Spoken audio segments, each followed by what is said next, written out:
اگر آگئی بات یہاں پہ ضمناً عرض کر دوں، دیکھیں عزیزان، یہ علم کے یا دین کے 3 حصے ہیں۔ پہلا حصہ ہے احکام، وہی فروع دین، توضیح المسائل جو آپ پڑھتے ہیں، اور دوسرا حصہ ہے اخلاق، اور تیسرا حصہ ہے اعتقاد۔ ہر علم کے اپنے تقاضے ہیں۔ جب علم فقہ کوئی فتویٰ دیتا ہے، ممکن ہے وہ فتویٰ فقہی اعتبار سے ہو لیکن اخلاقی اعتبار سے نہ ہو، لہٰذا یہ مرز بندی علوم کی ذہن میں رہے۔ کبھی کبھی آدمی کا جمود ہوتا ہے اور فقہ پہ جمود کرنے کے بعد کیا کہتا ہے کہ بس میں تو اعلیٰ علین تک پہنچنا۔ خیر، فقہ ایک حد تک انسان کے راستے کے لیے انسان کا راستہ ہموار کرتی ہے، اور اس کے بعد دوسرا راستہ کون ہموار کرتا ہے؟ علم فقہ اور اخلاق۔ اور علم اخلاق کے بعد بھی انسان کے کمال کا راستہ ہموار کرتا ہے علم عقائد۔ بس ایک بات کو جب سنو تو فوراً فتویٰ آخری نہ لگاؤ۔ مثلا فقہ نے کیا کہا؟ فقہ سے جب پوچھیں تو کیا کہتی ہے کہ آپ اگر انڈر ویئر میں ہیں اور منہ آپ کا گندا ہے اور کوئی نہیں ہے تو نماز پڑھیں، تو فقہ کیا کہتی ہے؟ نماز آپ کی صحیح ہے۔ پھر یہ نہ کہو کہ اسی نماز سے مجھے حور العین مل جائے گی، یا اسی نماز کے سائے میں اعلیٰ علین تک پہنچ جاؤں گا۔ اور پھر بعض ہیں لوگ جواب بھی ہے، فقہ اعتبار سے میں نے کون سا کام غلط کیا ہے؟ ٹھیک ہے، ہر جگہ تو فقہ نہیں ہوتی، وہ فقہ کے بعد علم اخلاق بھی ہے، اور پھر علم اخلاق بھی نہیں، علم اخلاق سے بالا تر علم عقائد بھی ہے۔ ایک عمل کو ان 3 فلٹروں سے گزارا جائے گا، اس کے بعد انسان کو لقاء اللہ کی منزل پہ جانا ہے، لہذا دقت رہے۔ اب کسب کیا ہے؟ کسب بھی اسی طرح سے ایک اخلاقی بیماری ہے، ایک عقیدتی بیماری ہے، اور ایک فقہی بیماری ہے۔ فقہ کے اندر کسب کے لیے جو احکام ذکر ہوئے ہیں ان میں یہ ہے کہ شوخی کے عالم میں بھی جھوٹ بولنا کیا ہے جی؟ حرام ہے۔ خوب، اگر فقہ نے شوخی کے عالم میں کسب کو حرام قرار دیا ہے تو آپ علم اخلاق کی دنیا میں آپ خود فیصلہ کر سکتے ہیں کہ علم اخلاق میں اس کی خباثت اور رذالت کتنی ہوگی۔ شوخی کے عالم میں یہ کم ترین علم جو علم فقہ ہے وہ فتویٰ دے رہا ہے کہ آپ جدیت و برکنار اگر شوخی میں بھی جھوٹ بول رہے ہیں تو یہ کیا ہے؟ جائز نہیں ہے، کذب ہے، حرام ہے، اور آپ کو نفاق کا شکار کر دے گا۔ اور بڑے افسوس کے ساتھ کہ جب ان علوم کو ہم پڑھتے ہیں اور ان علوم کو پڑھنے کے بعد جب تاریخ یا سوانح ائمہ تارین جب پڑھتے ہیں تو وہاں پہ کم از کم انسان قاطعیت کے ساتھ یہ فیصلہ کر سکتا ہے کہ یہ بات معصوم کی طرف جو منسوب کی گئی یہ صحیح ہے یا صحیح نہیں ہے۔ وہ جب معیار آپ کے پاس ہے، معیار جب آ گیا تو اس کے بعد پھر انسان کی تردید ختم ہو جاتی ہے نا۔ معیار آپ کے ہاتھ میں آ گیا کہ معصوم کیا، امام کیا ہوتا ہے؟ معصوم، درست ہے؟ معیار آپ کے ہاتھ میں آ گیا نا۔ خوب، جب معیار آپ کے ہاتھ میں آ گیا ہے تو اب اس کا نتیجہ تو یہ ہونا چاہیے کہ اس کے بعد تردید ختم ہو جانی چاہیے۔ کو تردید کیا ہے کہ جو بھی عصمت کے منافی کام ہے آپ قاطعیت کے ساتھ کہہ سکتے ہیں قطعاً یہ معصوم کی زندگی میں نہیں ہو، مورخ نے لکھ دیا تو لکھتا رہے، لیکن ایک فلٹر، ایک معیار ہے ہمارے پاس، اس معیار کے ہوتے ہوئے یہ کام ممکن ہی نہیں ہے کہ معصوم کی زندگی میں رونما ہوا ہو۔ وہ پھر یہ کیا ہوا کہ ممکن ہے یہ دشمن کی چال ہو، اور دشمن کی چال کے نتیجے میں سادہ لوئی ہو یا فام کا مسئلہ یا کوئی بھی مشکل ہو، یہ اس کی غلطی ہے، معصوم کی زندگی کے ساتھ اس کا کوئی تعلق نہیں ہے۔ اب آئیں اس میں سے ایک نمونے کی اشارہ، باقی انشاءاللہ بعض آپ خود دیکھ سکتے ہیں چونکہ بہت اہمیت کی تھی اس لیے اشارہ کریں۔ ایسا ہے بعض آپ جا کر دیکھیں کہ امیر المومنین اور پیغمبر اسلام علیہما صلوات اللہ و صلوات المصلین نقل کیا جاتا ہے کہ دونوں معصوم تشریف فرما ہیں اور کھجوریں رکھی ہوئی ہیں،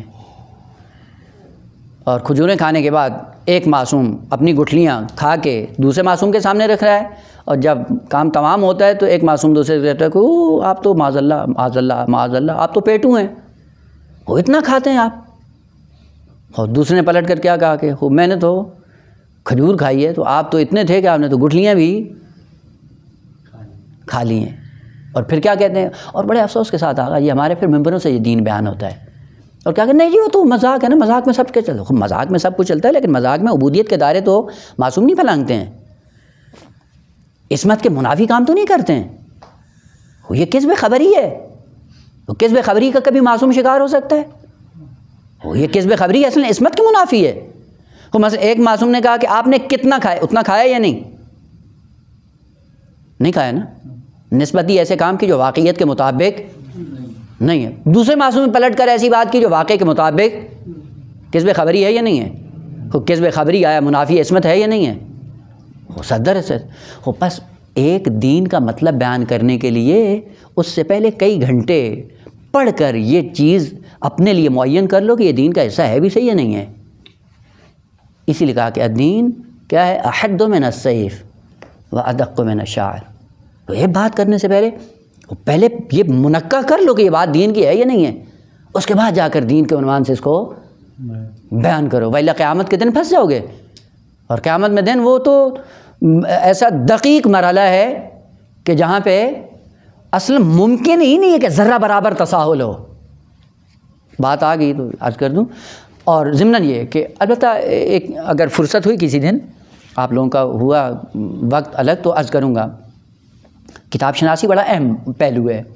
یہ خصوصاً کتب اربع یا جتنی کتب روائی لکھی گئی ان کا اسلوب ہونا چاہیے کہ ان مصنفین نے یہ کتابیں کیوں لکھی. من جملہ بہار، چونکہ جو بھی رتب و یابس ہوتا ہے بہار کی طرف منسوب کر دیتے ہیں اور منسوب کرنے کے بعد پھر اپنے آپ کو مطمئن کر دیتے ہیں، لیکن بہار کے اسلوب کا انسان کو پتہ نہیں ہوتا ہے. یہ معلوم ہونا چاہیے کہ مرحوم مجلسی نے کتاب بہار الانوار کو کس طرح سے تدوین کیا ہے اور کب آپ کو یہ حق پہنچتا ہے کہ یہ روایت منسوب کر کے مرحوم مجلسی کی طرف آپ یہ فتویٰ دے سکتے ہو کہ بہار میں اور مرحوم مجلسی نے کہا ہے. پہلے پتہ ہو کہ مرحوم مجلسی نے کس طرح سے اس کو تدوین کیا. ان میں سے ایک رویہ تھی کہ مرحوم مجلسی رضوان اللہ تعالیٰ علیہ نے وہ روایات جن کی سند شل تھی یا جن کے مضامین ان کے نزدیک صحیح نہیں تھے یا جو مضامین ان کو کتب معتبرہ سے نہیں ملیں، ان روایات کو حاشیہ بہار الانوار میں تدوین کیا ہے. اصل متن میں ان کو ذکر نہیں کیا. اور یہ پتہ ہونا چاہیے ایک طالب علم کو کہ ہر روایت کو پڑھنے سے پہلے یہ دیکھیں ان کا اسلوب اور اسلوب کے بعد کتاب کے اندر جا کر دیکھیں یہ کس جگہ پہ روایت نقل ہوئی ہے. یہ داستان جو معصوم کی ہے بہار میں ہے لیکن بہار کے حاشیے میں ہے، یعنی پہلے سے ہی مرحوم مجلسی نے فتویٰ دے دیا ہے کہ کوئی معتبر کتاب نہیں ہے، سند کوئی معتبر نہیں ہے، اس کے مضمون کا میں عقیدہ نہیں رکھتا ہوں. خوب یہاں پہ ذکر کی، خوب آپ طالب علموں کو بھی پڑھتے ہوئے یہ معلوم ہونا چاہیے. اور اس کی وجہ یہ ہے کہ ہر آپ کا عمل چھوٹا ہو یا بڑا بڑی دقت کے ساتھ قیامت کے دن جانچ پڑتال کی جائے گی اس کی. یہی جس کی طرف اشارہ کیا مرحوم محقق نراقی مہدی نراقی رضوان اللہ تعالی علیہ. نجف کی تھی ان کی طالب علمان زندگانی تھی، وہاں پہ پڑھتے تھے. تو آپ کو پتہ ہے کہ نجف کے اندر کوئی حالات اتنے اچھے نہیں تھے طلاب کے. تو 2-3 دن سے کوئی کھانا ان کو نہیں ملا. تو آ رہے تھے ظاہراً کربلا کی زیارت کر کے زیارت کی اور کچھ زیادہ وہ نہیں تھا، یعنی ظاہر کمزور ہو جاتا آدمی 2-3 دن نہیں کھائے، لیکن بہرحال تقوی کے بل بوتے پہ آدمی وہ رہتا ہے. آ رہے تھے نجف، جب پہنچے تو وادی السلام سے پہلے جیسے اتار دیا جاتا وہاں سے اترے اور پھر پیدل آ رہے تھے اور کہا کہ زیارت کر کے گھر جاتا ہوں، اور گھر میں کچھ بھی نہیں تھا. تو اسی کشمکش میں دیکھا کہ بعض لوگ جو اطراف نجف سے آئے ہوئے تھے کو میت لے کے آئے اور میت کو دفنانے کے لیے وہ نجف جیسا ہے رسم نجف میں آئے، انہوں نے زری کا طواف کروایا اور پھر وادی السلام میں دفن کرنے کے لیے. تو یہ بھی جا رہے تھے تو انہوں نے کہا خوب چلیں جا رہا ہوں تو یہ بھی ثواب ہے، مومن کی میت ہے تشییع کر لیتا ہوں.